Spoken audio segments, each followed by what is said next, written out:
А это Павел Исаенков. В сентябре прошлого года он вышел из своего общежития в Могилевской области и пропал. Эта история тоже уже звучала во время одного из наших телемостов. Но нам кажется правильным, чтобы ее увидели все наши зрители. Смотрите. Сыночек, родной, любимый, я очень прошу тебя, вернись домой. Я просто не представляю жизнь без тебя. Я каждое утро отхожу фотографии, обнимаю, прикладываю к сердцу и молю Бога, чтобы ты вернулся домой. Вот куда мог деться человек, который вышел из общежития и пропал? Мы можем надеяться только на отклики нормальных, отзывчивых людей, которые могут по фотографии узнать. И вот представьте, именно в этом случае раздался у нас в редакции как раз такой звонок.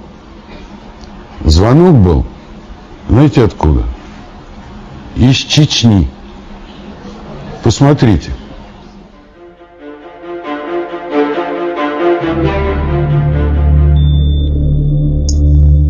С напарником выехали на административный участок, и при обходе административного участка вдоль трассы шел незнакомый мужчина, одет был явно не по сезону, неопрятного вида, на ногах были резиновые шлепанцы.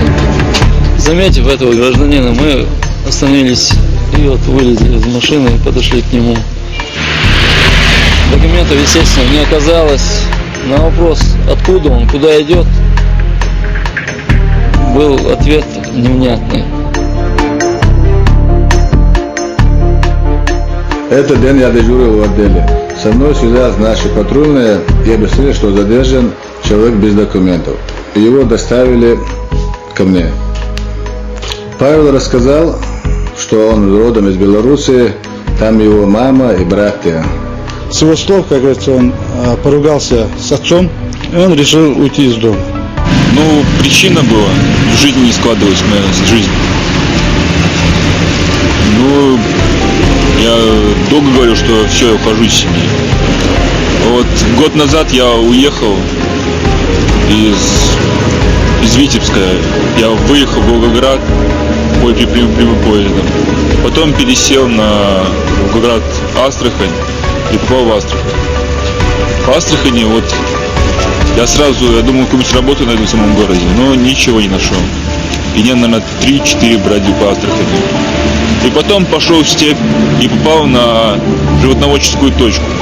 Ну вот там попадается какой-нибудь баранов, коров пасут. Вот я где-то месяцев 8 пас коров, баранов там в разных местах.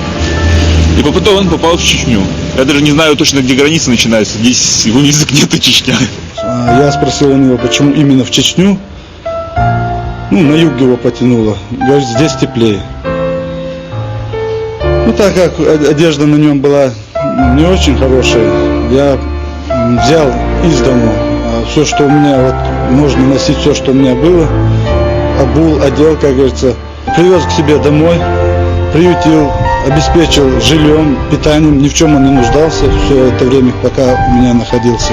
Когда я жил в Беларуси, я про чеченский народ ничего не знал, кроме того, что война здесь была. До сих пор Чеченская республика являлась республикой, где люди в основном пропадают и теряются их следы.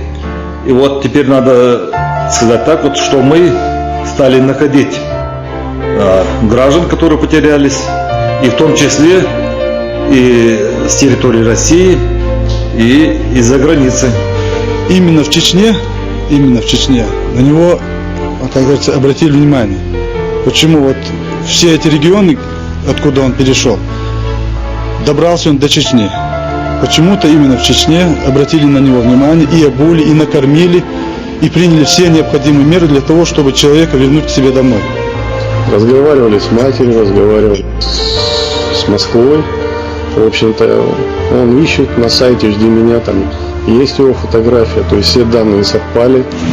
Прости меня, мам, за то, что я ушел из дома. Я жалею об этом. И прости меня.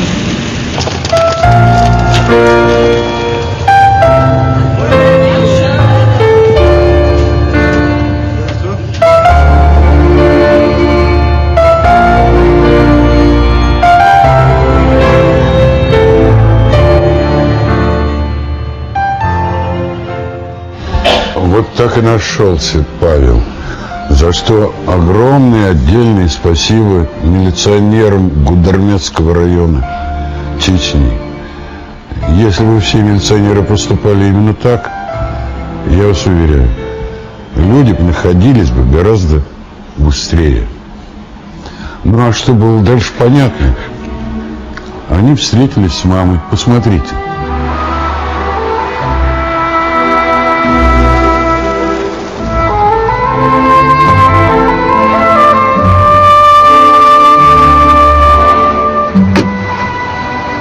Перед тем, как мне сообщили, что нашелся Павел,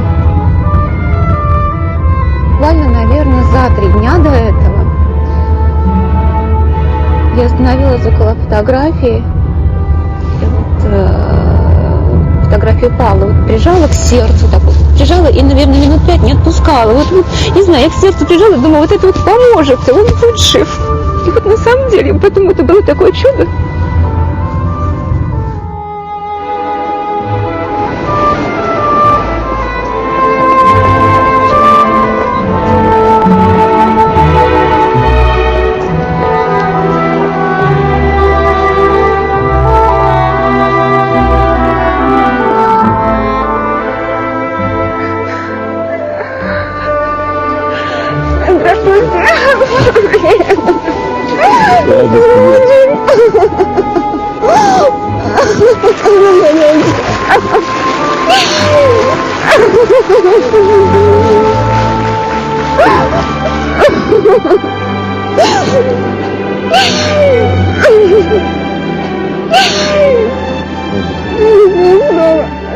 Мама – это самый дорогой человек на свете. И я думаю, что мы не должны допускать таких случаев, чтобы мама за нас переживала. Хочу обратиться ко всем сыновьям, ко всем детям. Любите самого дорогого человека на свете, то есть маму. И не заставляйте их переживать за себя.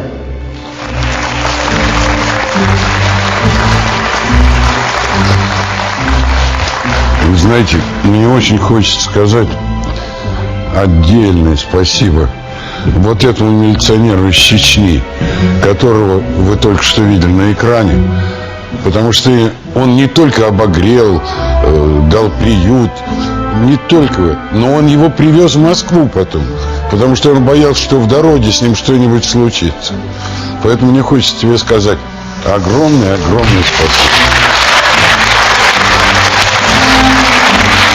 Хороший человек. За вашу работу. Спасибо. А можно я вам тоже руку пожму? Спасибо большое. Большое дело сделали. Когда вернется к тебе, всем вашим ребятам передай, пожалуйста, от нас спасибо большое. Ладно? Молодец. Если бы все милиционеры, да просто люди, так относились друг к другу, жизнь была бы, лучше у нас была бы жизнь.